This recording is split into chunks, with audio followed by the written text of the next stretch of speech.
Well, good afternoon and welcome to our CEO broadcast for Friday, July 31st. David is unavailable today, so I'm standing in for him. Again, I'm Nora Triola, your Chief Clinical Officer, and I have some great content to share with you, so I'm really excited to get started.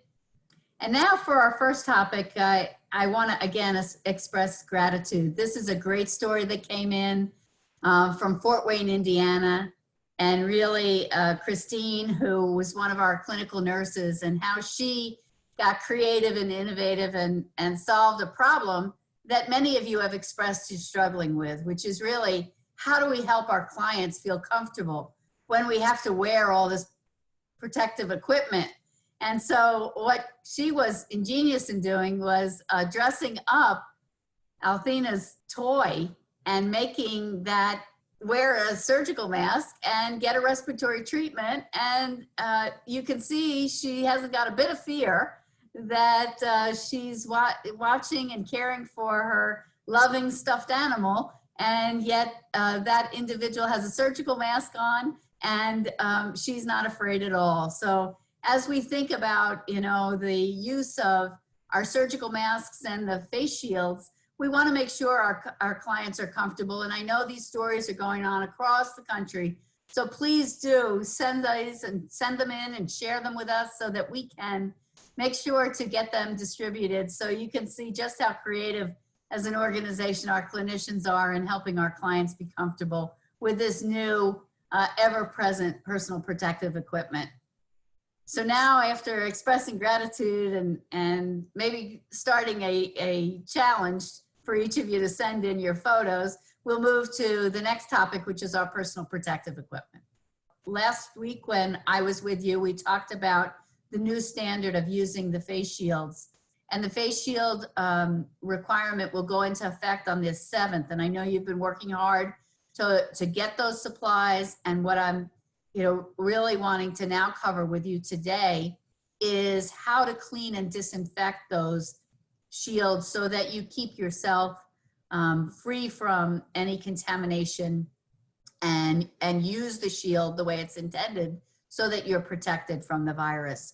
The shield needs to be cleaned and disinfected, and that can be done several ways through a disinfectant wipe, which we're providing, or soap and water. And Kate Ballinger has done a marvelous job demonstrating the cleaning and disinfectant of the face shields. And I'd love you to watch that today and use that as our time together so that you feel so prepared that you're not worried at all about going on to put the face shields in your normal routine uniform, and you'll know how to clean and disinfect them properly.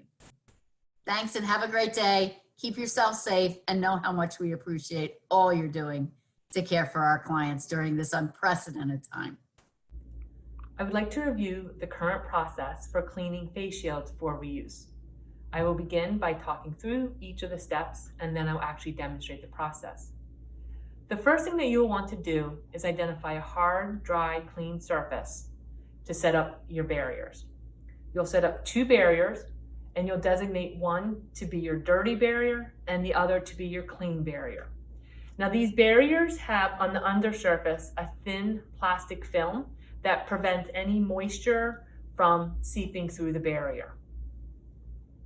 So the purposes of this video, I've designated this as my dirty barrier and this as my clean barrier. On the dirty barrier, I've set hand gel, antimicrobial soap, the face shield, a pair of gloves, 2 paper towels, and an EPA disinfectant wipe. On the clean barrier, I set a clean Ziploc bag in which I'll place the face shield once it's completed the process. So to begin, I will always use hand hygiene, and then I'll put a pair of gloves on. Once I have my gloves on, I'll take a paper towel, get it wet, and place a small amount of the antimicrobial soap on it.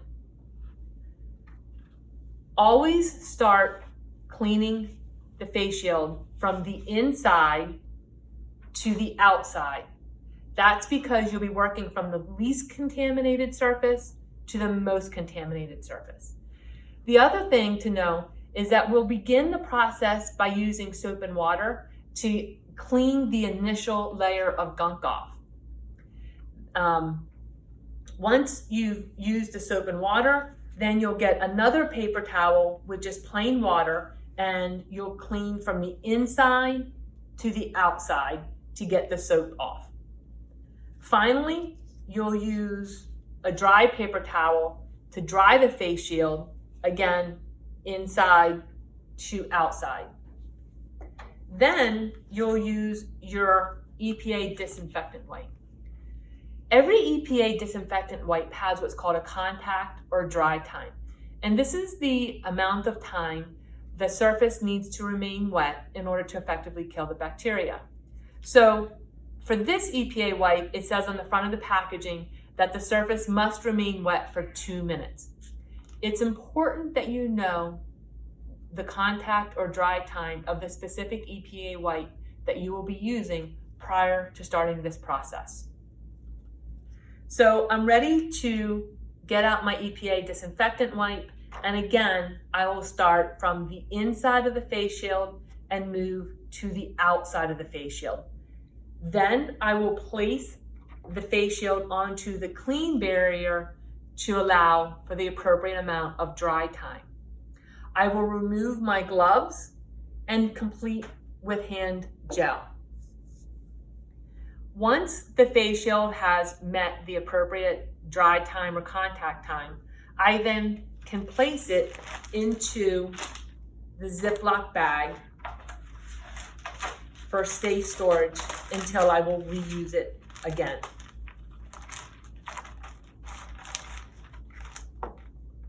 I would like to share some important reminders in reusing face shields. When you're ready to reuse your face shield, you'll pull it out of the plastic bag, and the first thing to do is check that there's no rips, no tears, and that it's securely fastened. The other thing that you may notice over several uses is a thin film that remains. If you notice that, you can try using an alcohol prep pad to remove the thin film. If, however, after using alcohol prep pad, the film remains, then it may be time to get a new plastic shield. Now I'd like to demonstrate the process for cleaning face shields. In this scenario, I have my dirty barrier to the left of the sink and my clean barrier to the right of the sink. I'll begin with hand hygiene using the hand gel. I will then put on a pair of gloves.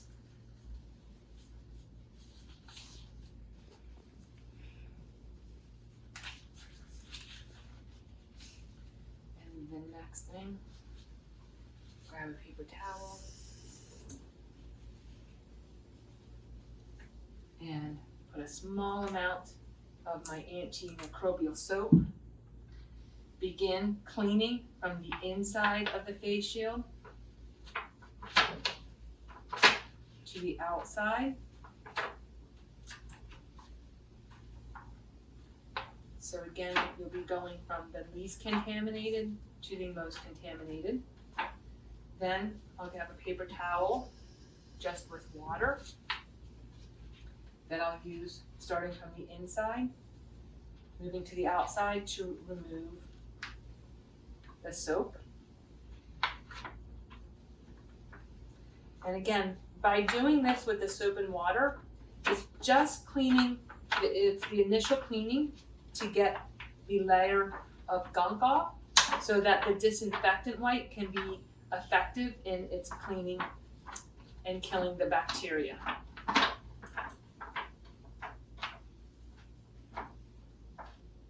Okay, and then finally, you need to come back, starting on the inside, dry the face shield, because you don't want there to be water remaining, because if the water is remaining and then you put on your EPA disinfectant wipe, the water will dissolve or dilute the EPA solution.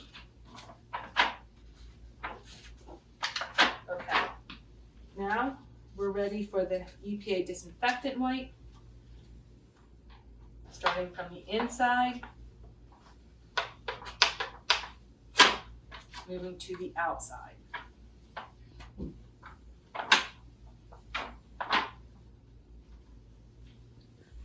At this point, I'm going to place it on the clean barrier for the dry time or contact time. I will remove my gloves and finish with hand hygiene using the hand gel. And once the face shield has met the appropriate dry time or contact time, then I can go ahead and place it into the clean Ziploc bag for safe storage and reuse for another visit.